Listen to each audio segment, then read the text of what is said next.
field, the lanes, as we get ready for this men's 200 in the short sprints. Yeah, you mentioned the Canadians. Let's start here with Aaron Brown. This is his Grand Slam debut, 3-time Olympian.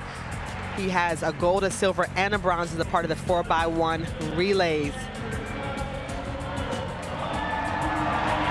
Yeah. The crowd has been incredible here in Philly for the Grand Slam, and Kenny Benalik, 2-time Olympic silver medalist at 200 meters, deserves all that praise and adoration.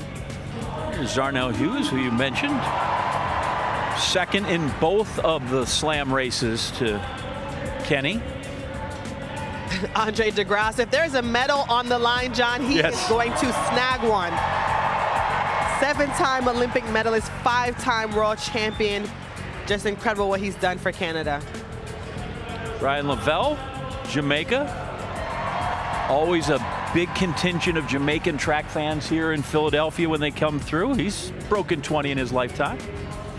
Odudi Chuty, NCAA champ when he was at Stanford in the 200. And I just love this addition here. Christian Coleman making his Grand Slam debut. Yeah, world champion in 2019 at 100 meters. The 100 is better event, but he's definitely has some chops here in the 200 as well. Yep, and again, to see how things go as he's made a coaching change at age 29 and in lane 1. Tight turn, Christian Miller. Only guy that doesn't have a PR under 20 in this field, but the kid's 19, so let's give him some slack. Let's give him some time to build on that. What a great opportunity for him to be on this track with these athletes. I mean,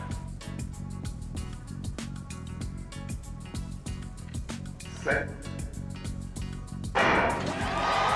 Twist from Hughes, but he got away, but Kenny's got away strongly as well. And in fact, Kenny Benalik has taken a meter out of Zarnell Hughes right at the top bend. Aaron Brown has had to watch him glide past him. Look at Coleman in lane 2. He has come to the races here. Can he maintain? No. Here goes Kenny away and gone. Kenny wins it, 1993. Another great performance. It's just been taken to 1995. Daylight. In fact, almost a week between him and the rest. Never mind a day. It was he said a week. So far ahead of everybody. 1995 on this track is absolutely ridiculous, man. Like I said, I saw him doing those turns yesterday effortlessly, making up the stagger on Aaron Brown within the first 20 or 30 meters, which is a testament to the speed around the turn, because Aaron Brown is actually a really good turn runner. So I know Hughes did what he could. You know, he saw him for the entire race, literally.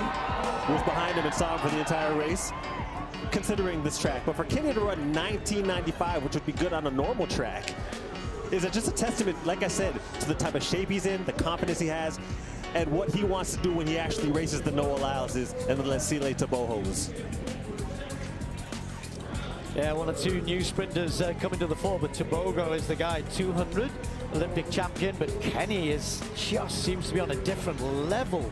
And dare I say this, let me just take a look right here for the last 50 meters. I really don't think he's pushing it in the last maybe 40 meters, which makes it even scarier.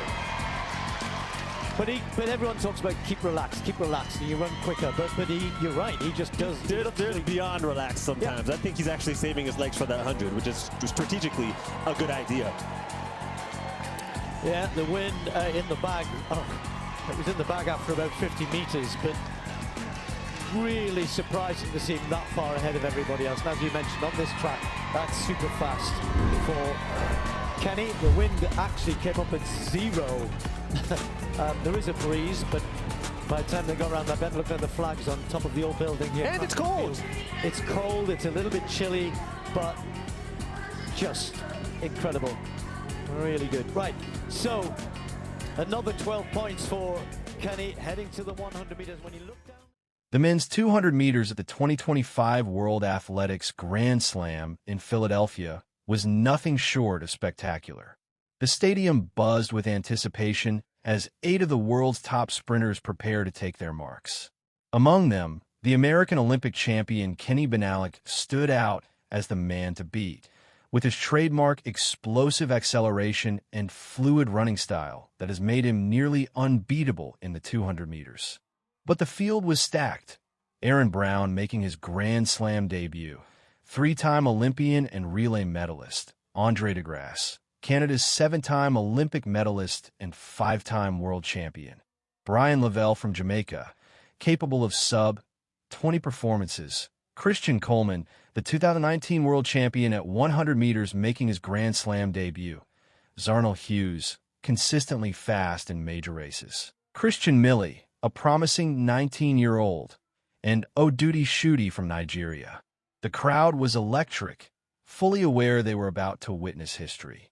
As the starter's gun fired, the athletes exploded off the blocks.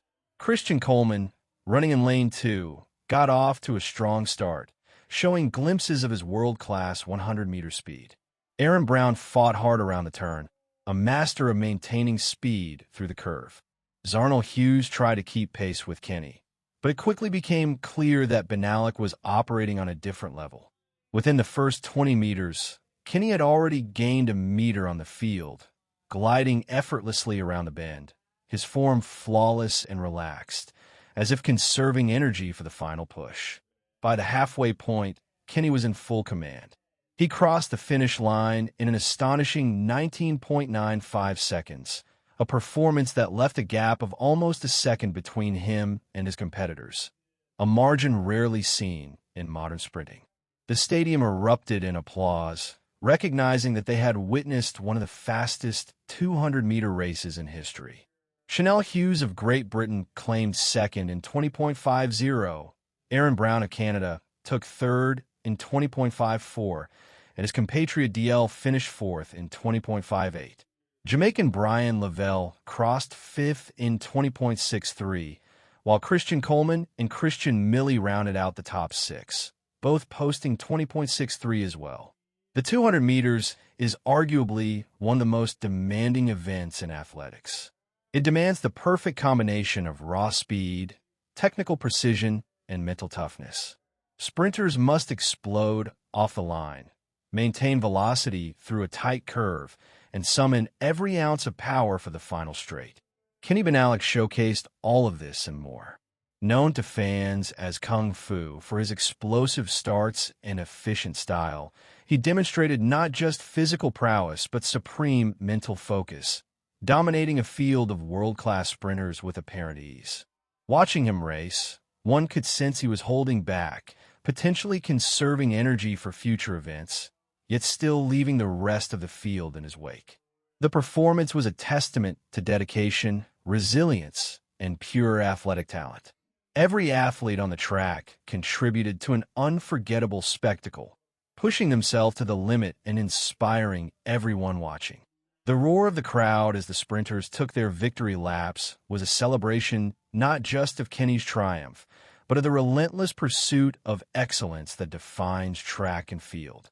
To the fans, subscribers, and viewers around the world, this race was a reminder of why we love athletics, the blend of speed, drama, and human determination. Kenny Benalik's 19.95 is not just a time. It's a statement, a performance that will be remembered for years to come. As we look ahead to the 100 meters and the rest of the season, one thing is clear. The bar has been set, and the world will be watching to see who can rise to the challenge.